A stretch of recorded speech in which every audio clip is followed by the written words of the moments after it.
Alright, guys. Continuing my rutcation. It's November 6th, and it's been an adventurous rutcation. I want to tell you a little bit about it before I get dressed and head in. Starting to put all the pieces of the puzzle together as far as how the bucks are moving, where they're living, and just how to approach and get in to these spots on public land that are not easy to get to. I'm hiking in between 1 and 2 miles every day, and actually just going in a lot of times, and I'll bump deer, but at least when I bump the deer, I know where they're at, and I can find like their bedding areas and even where they're feeding. And a lot of the food in this public land is big woods, is the acorns. And then I also hunt along a creek, which has a lot of greenery and grasses that they feed on as well. So I've been hunting now. This will be my 4th day of my rutcation, and I've run across 2 bucks that I would definitely shoot if they would come close to me. I had 2 days ago, I had a buck that was about to cross the river, and I had just finished a grunting sequence, and he came in and he wanted to cross the river, but he just didn't think something was right. So it turns out I was actually on his travel path, I think, to his bedding area, because I scouted around, found, I think, where he beds. There's a bunch of doe that bed in that area. So that's the one I'm going after today. Yesterday, I was scouting around and I found a really good bedding area where at least one buck, maybe a couple bucks are bedding in, and then about 50 to 100 yards coming out of the bedding area, what I thought was the bedding area, I ran across, I believe, that buck, that the bigger buck in that area. I was coming up on a hill, and all I saw was tines, and I don't know if I was like 10 seconds earlier, he would have walked right into me, but he ended up seeing me, and he didn't know quite what I was, and he did snort and run away.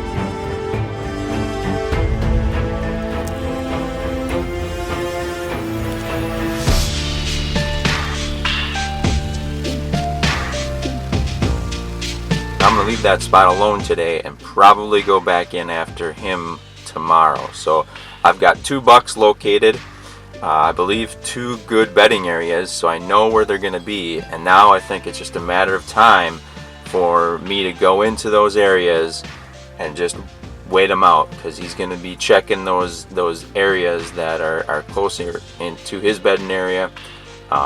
There's doe bedding all around. I think if I can get in there quiet, it'll be good.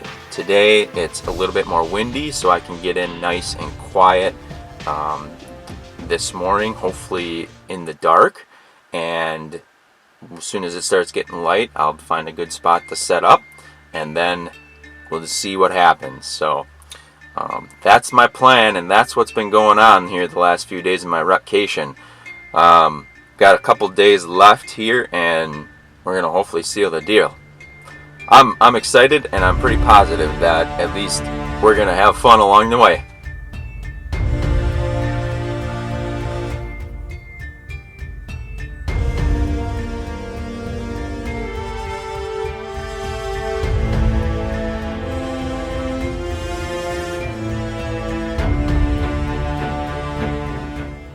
I'm out here on my rutcation, and it's a good time for me to kind of reflect. You get a lot of time to sit down and enjoy God's creation, enjoy nature. Hopefully deer come by. It's really up to the Creator if He wants to send something by, and I can be lucky enough to get drawn back with my bow and fling an arrow. But another thing that I like to do when things get a little bit slower and get time to think and open up my digital Bible and kind of just scroll through and see where it stops. And today I stopped on Ecclesiastes, and something that was just an interesting story. I'll read it right direct from the Ecclesiastes 1. The words of the teacher, son of David, king of Jerusalem.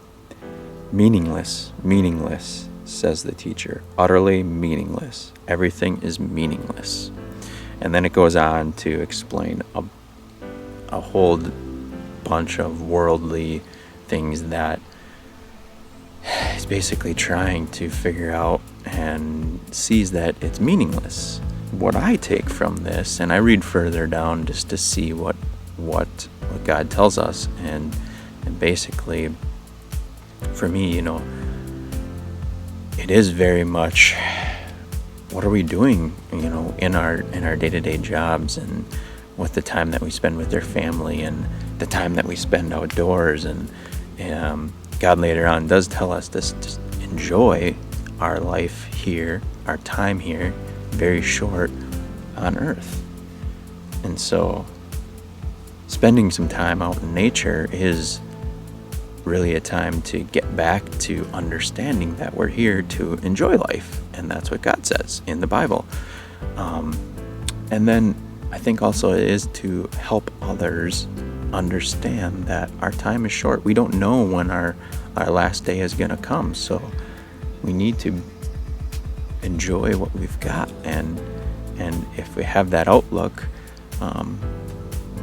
yes, there's going to be troubles along the way, and there are a lot of troubles that are here on earth, and that's it. We can't control what else happens. There's going to be storms in nature. There's going to be people that act out against us that you don't see is very right, maybe, in your head. It all happens for a reason. So ultimately, towards the end of Ecclesiastes, I think it's mainly at the end, God will bring everything, every deed into judgment, including every hidden thing, whether it is good or evil. So approach life with a good heart. Approach others with a good heart. Love them, no matter how good or bad, and things are going to work out for you. It's kind of what I take away from it. Approach with the best intent, even though sometimes things do seem meaningless. Things are all put here for a reason. All good. Now, I got to get out of this place because there's no deer. So we got to go find some. Hopefully, the good Lord brings us some deer here. 'Cause we're just some good old boys trying to get by with our rifles, bows, and shotguns and four-wheel drives. On the ground, blind and tree stand is where we stay. God-fearing